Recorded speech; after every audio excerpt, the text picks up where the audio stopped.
Ils ont été près de 48 000 au Québec l'an dernier à livrer des repas pour des plateformes en ligne, notamment comme Uber Eats. Gros dossier de nos collègues du Journal de Montréal, Journal de Québec, sur les conditions de travail difficiles de ces travailleurs. Et notre collègue Nora T. Lamontagne du Journal s'est prêtée à l'exercice. Bonjour Nora. Bonjour Simon. Alors, tu as toi-même livré à vélo, des différentes commandes et quand même une expérience que tu as faite sur un bon laps de temps. Oui, pendant une semaine, je me suis prêtée au jeu à vélo électrique. J'ai même apporté mon sac de livreuse aujourd'hui. Oh, mais c'est quand même assez massif, là. On est à vélo, on a ça sur le dos. Ben oui, il y a des grosses commandes parfois. Je tiens à dire que c'est moi qui ai dû l'acheter. C'est pas Uber qui le fournit. Donc, on est des travailleurs autonomes. C'est vraiment nous-mêmes qui devons fournir notre matériel de travail. Ça n'a pas été une semaine facile. J'ai pédalé, il faisait chaud, c'était la canicule, il y a plu. J'ai fait des livraisons jusqu'à 3 heures du matin. Vraiment, j'ai tout fait pour tenter de gagner le plus gros salaire possible sur Uber en travaillant pour eux. Et est-ce que c'est payant? La réponse est que pendant cette semaine-là, j'ai été incapable de gagner même le salaire minimum. J'ai gagné 11 de l'heure à peu près en moyenne, malgré tous mes efforts. Et je ne suis pas la seule. J'ai parlé à plusieurs livreurs aussi, pour qui c'est très difficile. Il y en a un, je me rappelle, il travaille entre 12 et 14 heures par jour pour tenter de faire 200 $. Et ça va peut-être surprendre certains de nos auditeurs parce qu'on dit quand on commande sur Uber Eats, il y a toutes sortes de frais qui s'ajoutent, n'est-ce pas? Il y a des pourboires, les restaurants parfois aussi chargent plus cher sur Uber qu'en salle. Mais il y a un intermédiaire entre les deux et cet argent-là ne se rend pas au livreur. C'est ce qu'on comprend ici. Il y a aussi les pourboires et ça, j'ai été surprise. Il y a à peu près un tiers des clients qui ne m'ont pas laissé de pourboire. 0. Et ça fait une grosse différence dans la poche des livreurs. Je ne sais pas si c'est tout le monde qui le réalise. Bien, exactement. Et ceux qui font ça à temps plein, ça devient difficile de se faire un salaire décent. Bien, c'est ça. Je veux dire, si je faisais ça, j'avais fait ça toute l'année, je serais restée sous le seuil de la pauvreté.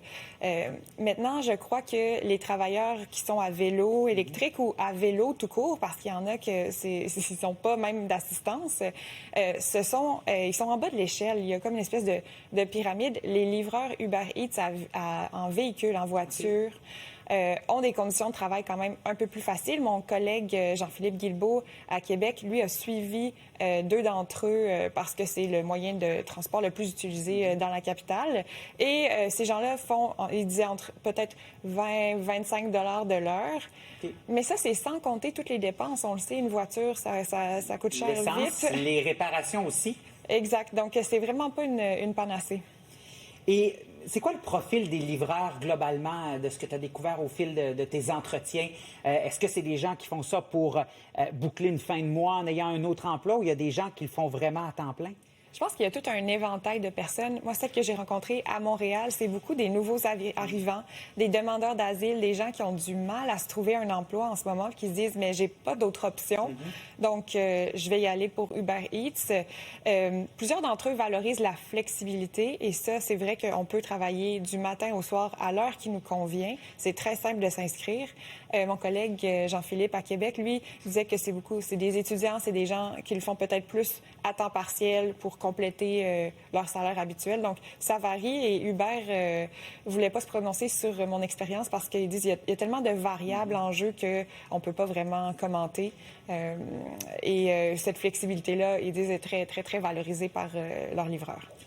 Et les livreurs à qui tu as parlé, qu'est-ce qu'ils trouvent le plus difficile dans leur travail? Et toi, qu'est-ce que tu as trouvé le plus difficile aussi? Oui, bien, je pense que c'est un peu l'espèce d'imprévisibilité. On n'a aucune idée à quoi la journée va ressembler, si on va avoir des bonnes commandes ou non. Parfois, Uber nous propose, voulez-vous faire une livraison pour 3 $ de, je sais pas, 2,5 km. Mais tu te dis, mais 3 $, est-ce que ça vaut vraiment la peine que je me déplace jusqu'au restaurant, que j'attende parce que la commande n'est pas toujours prête, que je me rende chez le client et là que parfois il y a, je sais pas, la réception, il faut prendre l'ascenseur, on dirait que le client habite toujours au bout du corridor. Donc c'est très long, mais tu dis 3 $, ça va me prendre au moins 20 minutes. En même temps, si j'ai pas d'autres commandes, qu'est-ce que je fais? Puis les livreurs passent aussi beaucoup de temps à attendre entre les commandes. C'est ce qui fait baisser le salaire moyen, en fait. C'est que à peu près la moitié du temps, moi, j'étais sur mon téléphone, comme bien d'autres livreurs, et j'attendais la prochaine commande. Donc, on ne sait jamais à quoi s'attendre de nos journées et combien on va gagner au final non plus. Alors, dossier très intéressant que tu signes avec d'autres collègues, Journal de Montréal, Journal de Québec. Nora, merci beaucoup d'être venue nous parler de ton expérience. plaisir. Bonne journée.